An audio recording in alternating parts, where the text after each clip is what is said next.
All right, hey guys. I started reading through your cover letters. A couple of you had submitted them already, and I just got to reading through a couple. And I wanted to bring up two issues that came up in these cover letters that I think you will all benefit from. And I'll just, say these two things in this video, and you can um, try to apply those edits. I mean, if you're about to like click submit, you don't have to worry about it. But in the next round of your cover letter, you should implement these just for your own benefit, to make it a good cover letter and make it likely that you're going to get jobs and stuff in the future.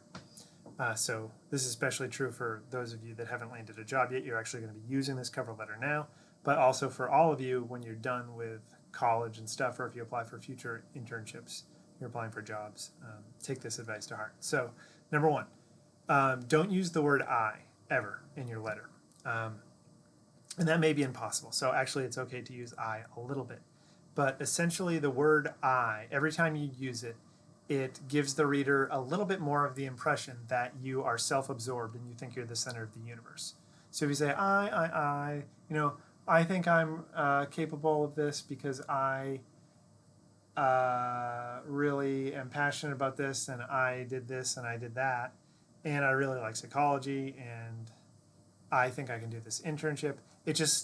You're talking about yourself the whole time in such a way that it seems like maybe you don't realize there's other people out there. You just think you're in your own little world.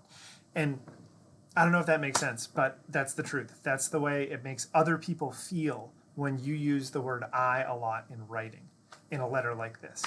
And it's interesting. It's not that big a deal. You may say, oh, well, how the heck am I supposed to write this, say the things I want to say? The main trick is use the word me instead. Me is a different kind of pronoun. It's it's the third person, I guess, right? It's talking about yourself in the third person, I don't know. I get confused with the grammar, but it's talking about you as the object or something instead of the subject. I don't know. But the word me means, you talk about these things that have happened to me, like my experiences, or for me, it was useful to have this experience and so forth, rather than I. And I guess I'm not really explaining this well, but I'm just going to post this video anyway, because hopefully you get my point. Even if you don't fully understand, trust me that the word I is really bad. Try not to use it, I mean, at most like 5 times in the entire letter. Try to shoot for 3 or less uses of the word I. And that will really help. You're trying to produce feelings in the person who's reading your letter. They're feelings of, ooh, this person is really humble and competent. You want both of those things, humble and competent. And the word I doesn't, it takes away from both of those things. All right, so don't use the word I. Issue number 2 that will be good for you to understand is to have, actually it's related to what I was just talking about, it's have a theory of mind of the person who's reading your letter. Think about for a minute why I'm writing, let's say for an internship, someone who could take me on as an intern. Why would that person ever do that? Why would they take you on as an intern? The reason isn't, you might think to yourself, well, what the heck, I'm working for free here. Why wouldn't they want to take me, right?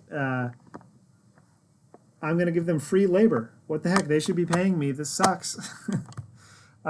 So why do I have to work so hard to work for free for someone? But, you'd be surprised. Fast forward 10 years in your life and you're going to be like thinking about taking an intern at your job, and you're going to be like, it's not worth it.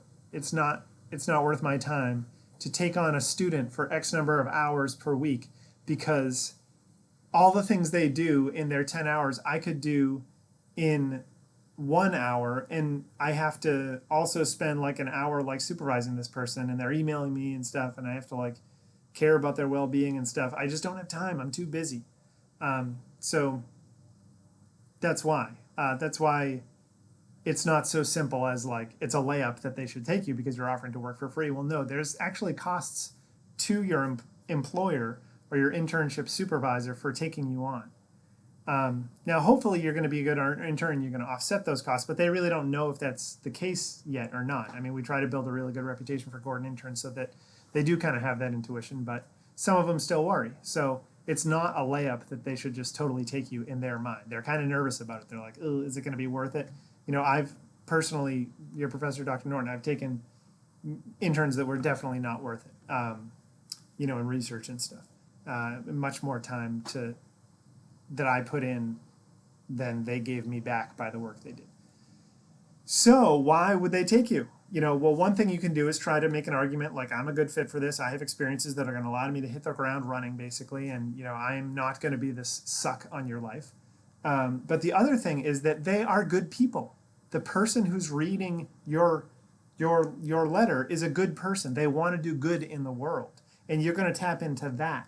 I would recommend, highlight the fact that it will really help you in your life. You little rascal, young tree just starting to flower in the field of psychology or whatever field you're applying for. That warms their heart. They're in that field. They've made it, right? And they would love to help a little whippersnapper like you. And if you can articulate it in a kind of poignant way of how this internship is really going to help you to get into graduate school, and it's really meaningful for you, and you're going to help them out a lot in the practice. That's a good combo, is make them feel like they're doing some good by taking you, and you're going to help them and not be a suck on their life. So those are kind of two theory of mind things to keep in mind of what this other person who's going to be reading my letter is thinking and what you want them to think about you. So I hope that's helpful.